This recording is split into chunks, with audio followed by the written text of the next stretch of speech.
The reflection in the train window showed a woman Lena barely recognized, deep circles under her eyes, a dull gaze, and a smile that had long ceased to appear. She adjusted the strap of the suitcase on her shoulder, her only belonging after leaving behind 7 years of marriage. The suitcase was heavy enough to make her slightly bend, but it did not carry nearly the same weight as her heart. "Platform 4, train bound for..." The metallic voice of the station's speaker mingled with the bustling passengers, but Lena didn't need to hear the destination. She knew exactly where she was going, back to the small town where she grew up, to her mother Bernice's house. The memories of the final argument with Paul still echoed in her mind. "You'll never be anything more than that, Lena. A dreamer who can't deal with the real world. That's why I have to make the decisions for both of us," he had said in that calm, controlled voice he always used to belittle her, making his words sound like concern when they were, in fact, invisible chains. After years of hearing variations of this same phrase, something inside her finally broke, or perhaps finally set free. Instead of swallowing her tears as she always did, she simply nodded, went to the bedroom, grabbed the suitcase that had been ready for weeks under the bed, and left. Paul didn't even follow her.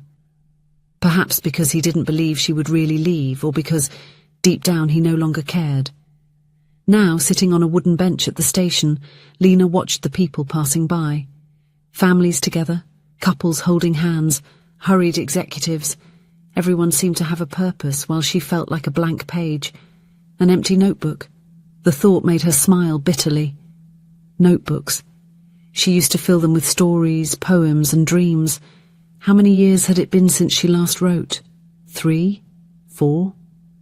Paul always said it was a waste of time, that she should focus on real things, and gradually, without realizing it, she had allowed her voice to be silenced, one word at a time. The train would arrive in 20 minutes.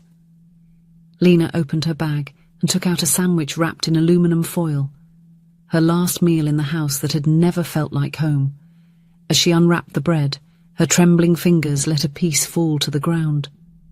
"Let me get that for you." A male voice, gentle and vaguely familiar, sounded behind her. Lena turned around and saw a man about her age, with messy brown hair and kind eyes behind thin-framed glasses. There was something about him that sparked a distant feeling, like a melody you can't identify but know you've heard before. "Thank you, but you can leave it," she responded automatically, with the quiet voice she had gotten used to using. Paul always said she spoke too loudly, that she got too excited about things. The man smiled, creating small wrinkles at the corners of his eyes. "You don't remember me, do you?" Lena frowned, studying his face more carefully. There was something familiar about that shy smile, that patient look. A fragment of memory was trying to emerge, like a faded photo that refuses to reveal all the details. "I'm Sam, Samuel Cooper. We studied together at Centro Norte High School. I used to sit at the back of the class in Mrs. Patterson's literature class." The name ignited something within her. Sam, the quiet boy who always carried worn books under his arm, the one who wrote in the corners of his notebook but never showed it to anyone.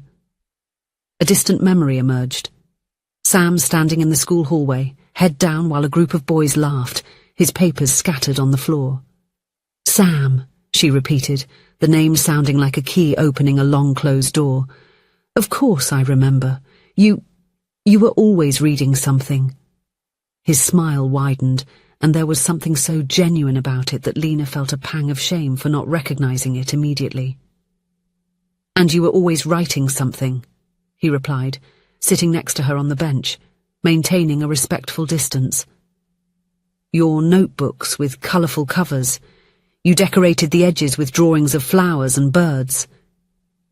The fact that he remembered this specific detail caught her by surprise. She hadn't thought about those notebooks in years. "That was a long time ago," she said, wrapping the sandwich with the paper again, her appetite suddenly gone. "Not quite," Sam replied, fiddling with the pocket of his coat. "In fact, I carry a reminder from that time with me, every day."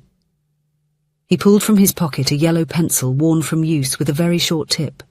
It was battered, clearly well used but well cared for. There was something written along its side, in handwriting, that Lena instantly recognized as her own, although younger, more hopeful. The best stories begin with courage. You gave this to me, he said, holding the pencil as if it were a precious relic. On the day I found my poems torn in the hallway. You helped me gather them and then pulled this pencil out of your backpack. You said it was your lucky pencil, that you used it to start all your stories. Lena looked at the object, feeling a wave of emotion rise in her throat. His words still echoed in her mind, spoken with such purity, with an almost disarming sensitivity, as if it was still possible to see the world with childlike eyes. She didn't even know what that was anymore. There was a time when I spoke like that too, about feelings, memories, small gestures, as if everything were art and poetry, but it had been gradually suffocated, like a candle exposed to the wind. Too many criticisms, too many corrections, silences that taught her to remain quiet. Now, hearing someone speak with an open heart unsettled her. It hurt beautifully. It was like remembering who she once was and no longer knowing how to be that person again. The memory came back in flashes. The skinny boy with glasses too big for his face, papers scattered on the shiny hallway floor, cruel laughter echoing off the walls. She had stopped, knelt to help. She had read one of the poems while picking them up, something about stars and loneliness that touched her deeply. You said I shouldn't stop writing just because some people didn't understand. Sam continued, his voice soft as if reciting a prayer.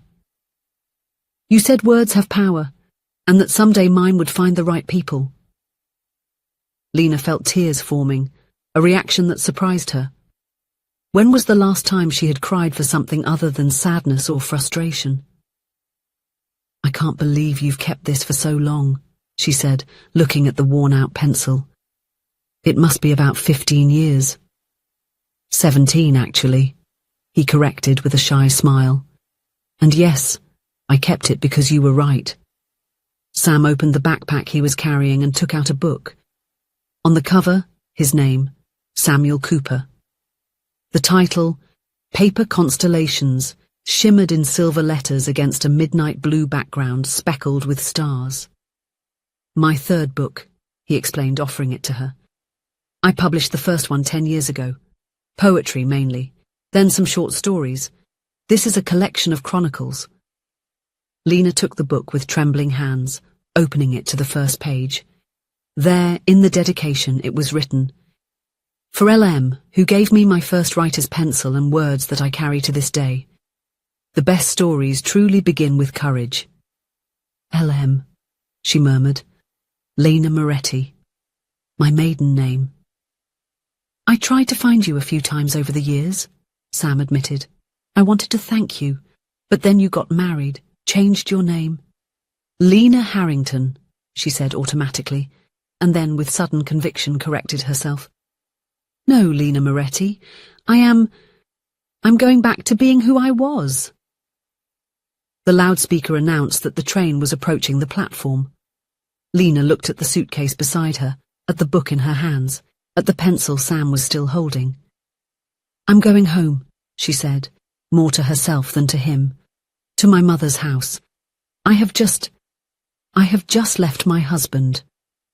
She didn't know why she was telling this to an almost stranger, but there was something about Sam that inspired trust, as if he were an old friend re-encountered after years of separation. I understand, he replied, without judgment in his voice. Sometimes we need to go back to the beginning to find a new path. The train stopped at the platform with a screech of brakes. Doors opened, people began to disembark. That's my train, Lena said, standing up and adjusting the suitcase on her shoulder. Sam stood up as well, extending the pencil to her. I think it's time to return this. Maybe you'll need it now. Lena looked at the pencil, that small object that had meant so much to someone. A simple act of kindness that she didn't even remember doing, but that had changed another person's life. No, she said softly. Keep it. It seems to have worked well for you. Then let me give you something in return, Sam insisted, opening his backpack again. He pulled out a new notebook with a brown leather cover and handed it to her. For when you're ready to start writing again. Lena took the notebook, feeling its comforting weight in her hands. How do you know I stopped? Sam smiled, a gentle smile that lit up his entire face. Because I read your stories in the school's literary magazine. I remember each one of them. Someone who wrote like that would never stop completely, unless something prevented them. The train doors started to emit the warning sound indicating they would soon close. Lena looked at the notebook, at the train, and at the man in front of her. I need to go, she said, taking a step toward the train. Can I write to you? Sam asked quickly. Or call you, just to know that you arrived safely. Lena hesitated for just a moment. For years, Paul had controlled whom she talked to, criticizing her friendships until, one by one, they disappeared. But now she was free. Free to decide. I would like that, she replied, pulling a piece of paper from her bag and writing down her number. It's my mother's number, but you can leave a message for me. He took the paper carefully as if it was something precious. Have a good trip, Lena Moretti, he said, pronouncing her maiden name with a respect that made something inside her warm up. Bernice Moretti's house smelled of cinnamon and coffee, just as Lena remembered.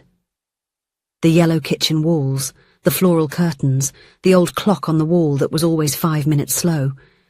Everything was the same, as if time had stopped while she was away. My daughter, Bernice said, hugging her tightly. Petite and energetic at 65, her mother still had that presence that filled any room. You are home now.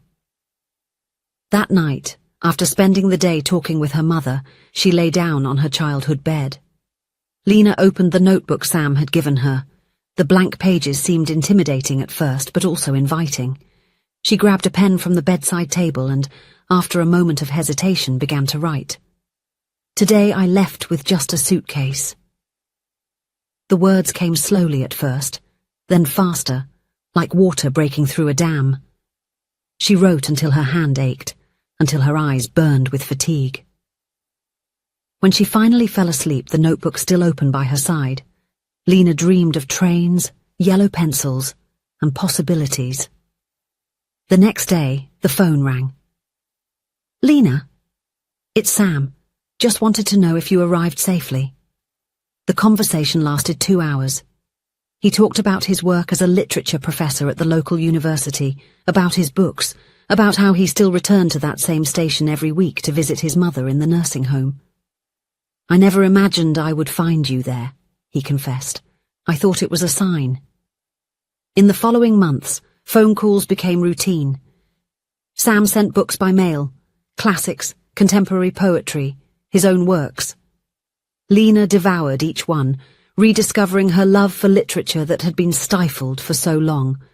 The brown notebook filled up and was replaced by another, then another.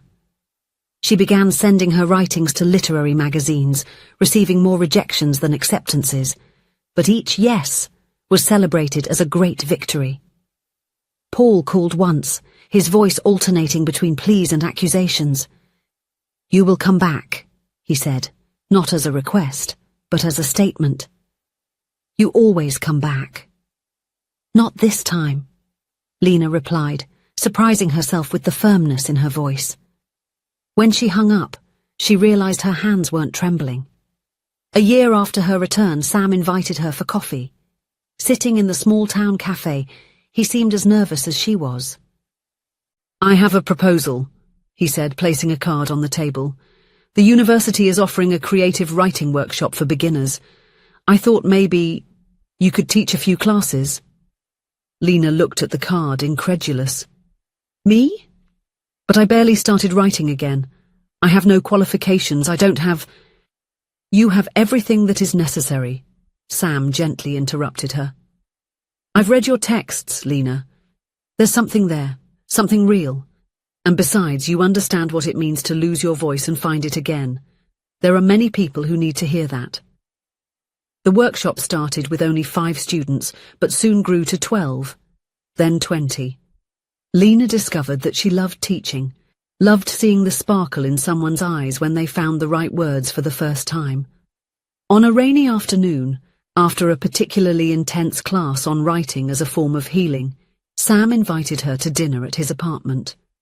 It was a cozy place, with walls covered in books and large windows overlooking a small park. In the center of the living room table, in a carefully illuminated glass box, was the yellow pencil, now so small it could barely be held, yet preserved like a treasure. "I could never throw it away," he explained, following her gaze. "It was my beginning."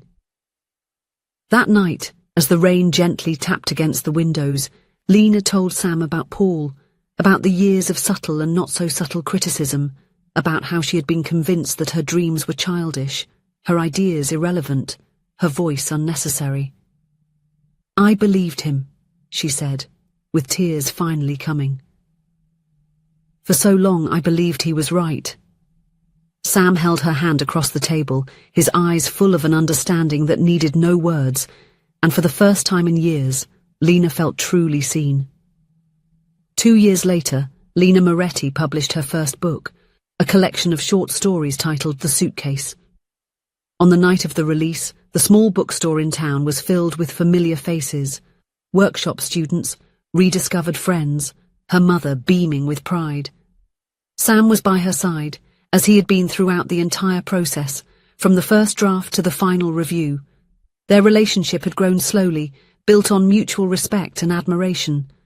There was no rush, no pressure, just two people rediscovering together what it truly meant to love and be loved. When the last person left the event, Sam took a small box out of his pocket. "I know you said you don't want to get married again," he began, his voice trembling with nervousness, "and I completely respect that. This is not a ring." Inside the box was a silver chain with a small heart pendant.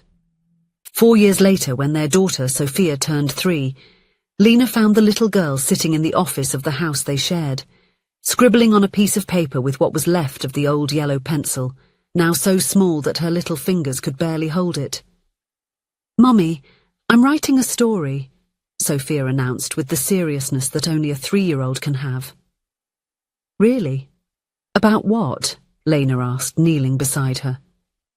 "About a princess who saves a prince with a magic pencil," the girl replied, showing the paper covered in indecipherable scribbles.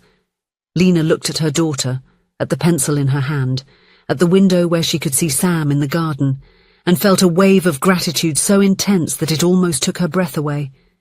There was her life, not perfect, not without challenges, but authentically hers. A life she had rebuilt word by word, page by page. If you enjoyed the story, please leave a comment with a rating from 1 to 5 to show how much you liked it. Also, watch the video that is now appearing on your screen. See you soon.